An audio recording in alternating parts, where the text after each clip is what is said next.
بسم الله الرحمن الرحيم. الحمد لله رب العالمين، والعاقبة المحمودة للمتقين، ولا عدوان إلا على الظالمين. الصلاة والسلام على نبينا محمد وعلى آله وأصحابه أجمعين، ومن تبعهم بإحسان إلى يوم الدين. أما بعد، وبلينك يا كبجمتوتا في جالة توتا kan fagoo video kan xiqqaa fi guddaa kan hordoftoota keenya taatan hordoftoota keenya kabajamoo fi jaalatamu gaarii fi qaalii kan biyyoota hundarratti argamtan, assalaamu alaikum wa rahmatullahi wa barakaatuh. obboleeyyan kiyya kabajamoo, eegaan maqaa rabbiitiin eegalee rabbii olatta hefaarse, eegaan nagayaa fi rahmata nabi Muhammad sallallahu alaihi wasallam isaaniirratti buuse booda gama haasawaa kiyyaatiin ichi deebi'a. hasoonni kiyya kaarran tanaa maali jechuun keessan hin ni yaadda. hasoonni kee kaarran tanaa maali jechuun keessan hin oolamu. obboleeyyan kiyya kabajamoo, dhiyoo tanaa obbo Jawaar Muhammad kabajamoo fi jaalatamuun hayyuun keenya guddaan eega biyya Keeniyaatti kitaaba eebbisuu dhiise booda hamisa kute kana biyya Jarmanitti qeerroo fi qarreen biyya Jarman akka ajaa'ibatti simannaa Jawaariif goote. obbo Jawaar Muhammad kitaaba biyya sanitti eebbise kitaaba hin gaabbuju. qeerroo fi qarreen biyya Jarman kan nu boonsitan, kan biyyoota adda addaa keessaa dhuftanii biyya fagoo hundaa dhuftanii biyya Jarman keessatti hedduu qophii isin irratti argamtan hundi keessanuu galatoomaa isiniin jenna. galataatu isiniin malaa galatoomaa isiniin jenna. obbo Jawaar Muhammadis biyya Jarman irraa kitaaba isaa eegalee akkasitti itti waqqa'ee firma beekus itti farramee tokko tokkoon akkasi kitaaba fudhachuu san ijoolleen teenya hedduu nu boonsifte. akkasuma warri biyya Faransaa, warri biyya Niizerlaandii keessatti argaman hundinuu ajaa'ibatti nu gammachiisan. warreen biyyoota adda addaa keessaa qophiin itti gaggeeffamuu deemtu hundinuu akka kanaa olitti akka qophooytanii eedan kitaaba magaalaa Dhamiree, magaalaan tun lama, takka magaalaa daldalaa ituun magaalaa siyaasaati. duuba magaalaan tun magaalaa dammaqinaati. dammaqaa jechuudha bare hin gaabbu hin jenneedha. inni waan dalaga keessatti hin gaabbu gaa akka inni hin gaabbine isinitti himet ture akka ajaa'ibatti. warri daldala jira juus haa isaaniif ta'u, nuti ammoo seenaa isaa katabeeti seenaa isaa dhaloota isaarraa hamma barnoota isaatii fi qabsoo inni keessa dabre takka qeerroo fi qarree uummata Oromoodhaan Itoophiyaa lafatti tahee ijaaree san kana katabee eebbate malee waan takka illee irraa walabu. achi keessatti haasawaa bareedaa, haasawaa ajaa'ibaatti haasawaa jechuudha. sanufuu isinis warri kitaaba hin gaabbuudhaa bitattu hundi keessanuu galatoomaa biyyoota adda addaatti illee irraa bitadha. akkasumatti hin gaabbu hin jenneere nuti yookus maal jennaan dhugaa waan gaabbitu dhugaadha isheenaan qabdu matoora qabsoo teenyaa qabsoo nuuf hiriirsite dhaloota qubee ijaartee wal jala hiriirsite qabsoo duraan kan cattee xiinxaltee biqilchite dhaloota sodaa hin qabne ittiin hoo qaroomsite qabsoo haara yoomsite jennaan. egaa nutis hin gaabbu waan dabre keessatti hin gaabbu jechuudha. isinoo warri kitaaba kana fudhate kitaaba kana fudhachuuf ni gaabbitanii hin gaabbitan. tokko kana hundarraa iyyatanitti hin gaabbinu jechaa jettanii mire akkas hin gaabbinu wanni amma dura dalagan keessatti hin gaabbinu jechuun akkasi. abbaa qeerroo Oromoo yaa Jawaar Muhammadi guyyaa hidhamtu sanuu ati waan qabdu badi baga rabbiin isin baase rabbiif galchinaa hamdi. guyyuma lafaa kaatu murattee lafaa kaate hayyee siyaasatiin taluudhaan addunyaa irra beekamte biyya alaa keessatti oromoota ijaarte bakka itti wal garru bakka irra wal barru OMN nu bante atis yoom nu jalaa hafte baasaa boora darbite nuuf jecha galte ala waahiidhaan siin hin maltu 4 kiiloo siin mala rabbummaa si haatiisu yaa Jawhar tekniikaan rabbii caala rabbummaan si haatiisu yaa Jawhar tekniikaan rabbii caala jenneen himire bal'ina dubbii kanaa YouTube keenya kan Sheek Bayaan Daawaa Juugar seenaadhaa bal'inaan dhaggeeffachuu ni dandeessan isinii dhiyeessinee jirra warreen biyyoota addunyaa biyyoota garaagaraa keessaa Jowaar Mohaammed simattanii aboo gurbaan kun hedduu nu qabsaa'e qeerroo fi qarree Oromoodhaa akka ajaa'ibatti jaareeti dhugaa dubbachuudhaaf ummatuma keenya ummata Oromoo kan duraan Tigree hojjetu kanaa'u bilisoomsee yoom qilleensa Oromiyaa boo bilisoomse boo jara keenyaa bilisoomsee 4 kiiloo naqeemi boo tun dhugaa dhagaa boo kijibaa jenne malee naqe 4 kiiloo tanaafuu maal jedhu nuti galatoomii jennaan isinis warri galatoomii nuuf jecha biyyarraa buutee nuuf jecha hidhamtee nuuf jecha kitaaba kanallee katabdee galatoomii jettanii warreen kitaaba irraa bitattan hundi keessanuu galatoomaa isiniin jenna warreen irraa bitachuu teessan hoore qophiin eeggachaa jirtan moomee warree biyyoota adda addaa keessa jirtan biyyootni hedduu Awurooppaa kana keessa ka Iswiidin jetta Kanaadaa Torontoo jetta mee warri Noorwee jirtan akkasuma qophiin isin bira dhuftee itti fufa Oromoon guddoon Minnesota warri Minnesota jirtan warri Minnesota jirtan qophii bal'oodhaan akka isin eeggattan ni eegganna biyyoota Ameerikaa kana hunda keessa gurbaan gaalafaa ka'ee dhufeetti lallabuu eegalee jira yoo duraan asaasu turallee lallabuun tun aboo yoo gubbaa tanaagaa rabbiin akkije hadiisa tokko keessatti nama tokko yoo guudha jaalate gabricha tokko ani gabricha kana jaaladhe Jibriiliin jaaladhu jaani jemo Jibriil jaalateeti maleekotatti amrii kennee maleekonni akkasitti amrii Jibriil godhee jaalate sun samii keessatti eegash akka ajaa'iba jaalatti eegalamte booda lafa buutii jenna jaalatana rabbumaan namaa kennaa gurbaan jaalala ummata Oromoo dhiisi sabaaf sablammoota ummata Oromoo biratti fi sabaaf sablammoota biratti illee jaalala qaba tanaafuu warreen biyyoota alaa keessa jirtan irraa kitaaba bitadhaa jennaan tanaafuu obbo Jowaar baga rabbi si baase gaatis kitaaba akka ajaa'ibatti ummataaf dhiyeessu jirta viidiyoo kiyya kana gaa sibira ni ga'e jechuu ni danda'a aboo Jowaar biraan ga'aa viidiyoo kana Jowaar biraan anamma nam tokkeedhaa mire ga'e aboo ani san kiyya galatoomii jennitiin jira kitaaba illee bitachuu baadhu gaa galatoomii jennitiin jira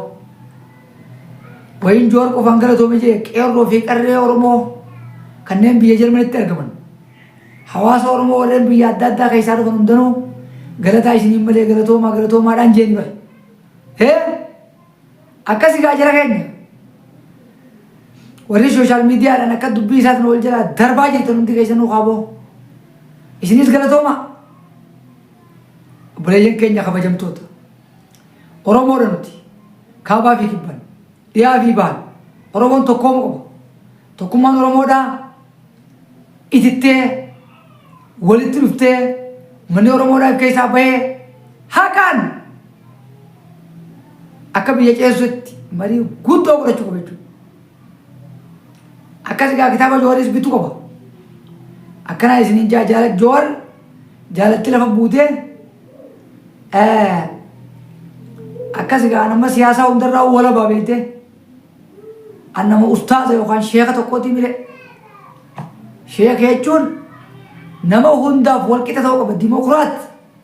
dimokiraasii ta'uu qaba jechuu sheekni ija mirgaa ija bitaatti ilaaluu qaba jechuu hunda kanaafuu deeggaraa siyaasaa kanaatti miti deeggaraa siyaasaa kanaatti miti an miseensa diin islaam nama san jechuu kanaafuu akkuma oromoo tokkottiin oromoo biyya jarmanitti argaman hundaan galatoomii jee galata dhiyeesseef jechuudha. Isinoo galatoominaan hin jettanii ani galataan naan malee gaaboo haayiliyaa sabbaa fudhate jenni. Zamani namni nama dhaatu hin jirrummaa. Zamana kanas nama si arrabsu malee asi dhaatu hin jiru waan ati gootee hin goone si hin jedhamne. Waan ati qabdu if himuu qabda.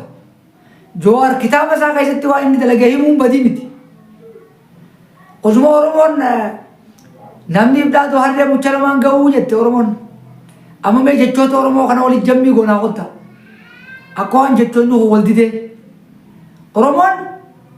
namni ibdaatu harree mucha lamaan ga'u jechuun sun gaafa namni gartee waan ati goote si duubaa si himu. Gaafa waan ati goote abaluu bar waan akkanaa godhee jee osuma ati jirtu. Amma zamana akkam turbe. Waan feete gootus hanqa ati jirtu si arrabsaniiti hoggaa ati duute. Hoggaa ati duute siidaa banii guyyaa san waan ati goote haasa'u. Kanarra gamma waan namni dalage abbaan haqumaa waan ifii dalage yoo dura dalage ati haqaan dalagu. Dalagaa ta'e namaan naa himeettee dhiisin ifumaa ifimi seenaa ta'e ifumaa katabadhu yookaan yoo ati seenaa ta'e namni ibdaatu harree mucha lamaan ga'u jettee dhiifte seenuma ta'e bareedduu tana seenuma ta'e taati qabsoo keessa dabarsite seenuma kee taati warra qabsoodhaa tana namni ati nama waa takka hin beekne raayii jechuun beektaa afaan warri karaa kanaa raayii naman jedha warruma gartee waa tiisuqa akkuma gartee nama waa takka hin beekne takka silaalee namni waa takka hin goone sinja waan ati goote sana ifiif maxxanfatee maqaa isaatiin hima ati wayi gooteere wayi seenaa ta'e katabatteere osoo jirtu hin katabu wayi dhaloonni si boodaa seenaa kee katabee lafa kaayere maaliif beekarre qabsoo ta'e atii fi ati faan dhageeffadhu hin beekta qabsoo ta'e isan isin warri qabsoo ta'e isan biittii isin jalaa fudhachaa jirtiyu inumaa qabsoo keessan kana warri dur qabsoorra ture osoo akka Jowaar Mohammad kanatti hin gaabbuu isaanii hin katabiyyoo addunyaa irraa galan isin warri seenaa isaanii beektan seenaa jallisuun taatummas seenaa yogguudhaa kataban bakka namni sun dhaqe hunda dhaqaniiti saayibban nama sanii hunda bira dhaqanii jechoota adda addaa waliin funaannatanii barta warra du'eetiin banamani. Ammoo isin warri jiru ifumaa katabadha akka Jowaar kanatti. Dura dursoo hogguu dalagaa waan gaarii dalagaa. Haqa dalagaa. Hayni ifumaafuu if dubbata afaan baasee. Amma dubbiiree kutuun isinii deebi'a. Hayiliyaas abbaa if dhaadaa eelakki. Hayiliyaas abbaa if dhaate jechuufi. Namni if dhaatu harree mucha lamaan ga'uu jechuun tun waliin didduu yoo naan jettan waliin diddu akkami waliin diddu namni if dhaatu harree mucha lamaan ga'uu jechuun zamana namni waan ati dalayte ifi si duubaa si himee dhugaa kee si baasee bara baluu kun gaafa akkanaa waan akkanaa dalageetti waan akkanaa dalagee jee osuma ati jirtu haqa kee baasu gaafa biitti kabajaa qabsaniidha gaafasi Hayiliyaas abbaa if dhaatu namni if dhaatu harree mucha lamaan ga'u ifi if dhaatu manna namni si dhaatu wayyaa jette Oromoon gaafa tursan amma immoo gaafa namni sumaa waan bareedduu dalage kana si osuma waan ay dalagde beekanii dhugaa ta'e dhoysanii arraba ka'ee galan kana Hayiliyaas abbaa if dhaataa jettee akka Jowaar Mohammad kanatti kitaaba dalagaa bareedu takka hogguu dalagde seenaa dhaloota keetii irraa kaaftee waan dalagde san katabdee nama akkanaatti jechuu danda'u qabda jechuudha. أنا ما ميلان أنا ما دريغ أنا ما دكتور بيان أحمدين جم شيخ عسيبك وقيس فجات نما مكا دبي أداتنا أكا جايباتي بيجالاتنا كيستي في بيجاكيتنا ما والله نمبكم أكا متي درا سو نما قردان أكا مسلو كوباية ملتون دبي لما نما هم ملتو قبض ملتو دبي تنا لاليتين أكا جايباتي إيغان دبي تون دبي أبلوتي بيكي درجاي سنجي تبالي بودا نمنو خنديرا مولا لجيغا فرديو تليفون أنتاتيس قلنسين دي كيسا يو لال إيرا داكا تلا علامة جولي سدي نما قدو دلومي أفر هندنو دوا أدى أدى فرطا گراما إبتن ديك أبنمو قلنسي هو قلنسي نمنو كبسون كيسا يو قلنسا گموجي کا أكا غارتي أو وجبا بددري akkasuma qilleensa baddaa qabbanaa'aa keessatti bakka namni sun jiru badda jira moo gammoojjii jira jeetiin dawaa nama godha wanni irraa beeku dawaan baddatti hogguu godhatte akka gaarii yoo summii tokko osoo namarra hin finne dhibee takka dhabamsiisuu danda'u eega rabbiiti badda dareetti xiqqoon xiqqeessita ammoo lafa gammoojjiitti summita da'ummaan sunu maali wajji summita dhibeen sun jabduu waan taate namni suni gartee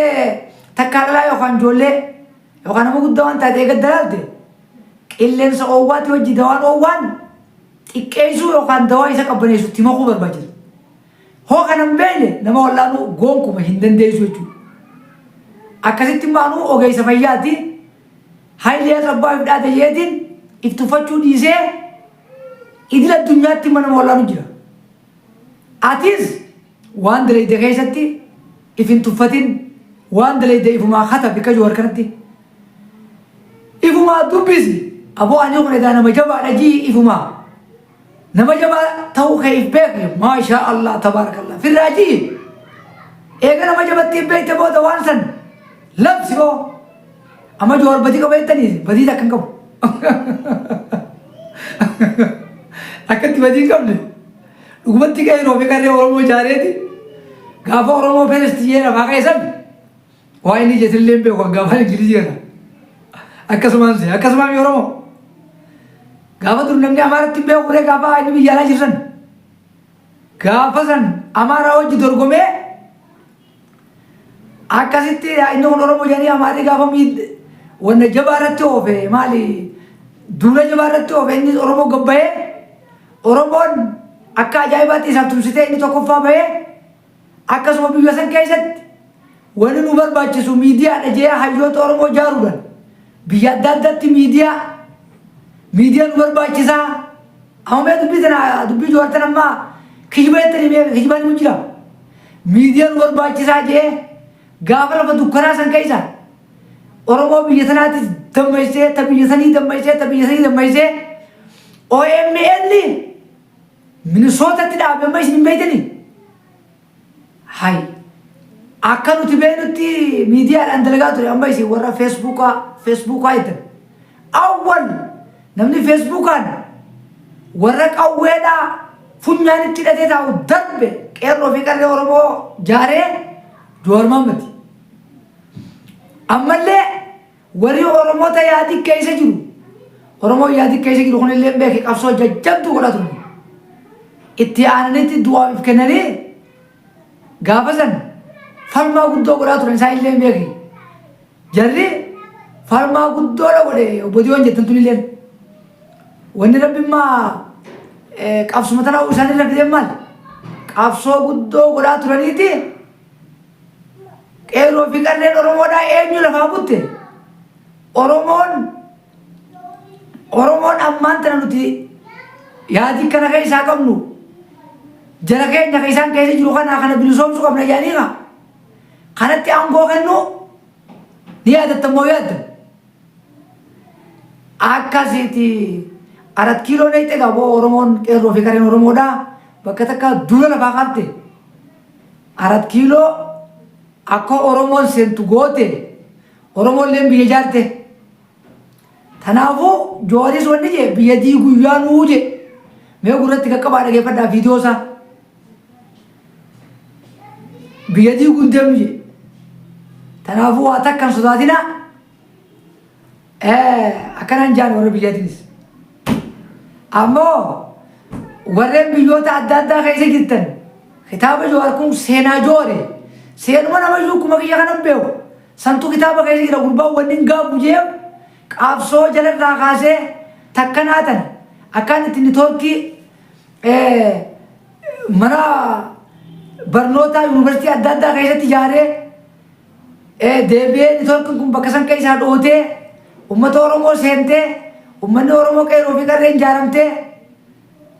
dhaloota sodaa hin qabne itti nuu qaroomsite qabsoo haara yoomsite jechuu tanaan niin kijiba seetanii akkasitti dib godhe jechuudha. Tanaafuu isin warri biyyoota adda addaa jirtan gurbaan kitaaba seenuma isaa keessa katabe hin sodaatinaadha kitaaba irraa bitadhaadha akkasitti aboo galatoomi jaan gaaboo galataa isiniin malee qeerroo isinuu galata qabdan gaaboo qeerroon Oromoodhaa kan biyya keessa jirtanii fi kan biyya alaa jirtan kan ammaa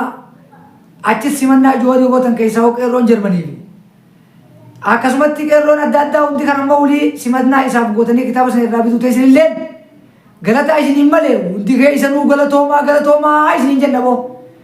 karaa isin laalchisu akkasii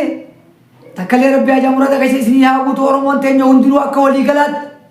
ka xiqqaa guddaa ka dhiiraa dhalaadhaa ummanni Oromoo ummanni Islaama qofaa du'aa hin goone beeke Oromootuma akka walii galaatti hin du'aa isinii godhe saniifuu aboo rabbi ajaamurata keessa isinii haa guutuu takkalee rabbi isinii haa tolchu jechaa viidiyoo waa xiqqoo tana isinii maruun kiyya tanuma viidiyoo galatoomaatti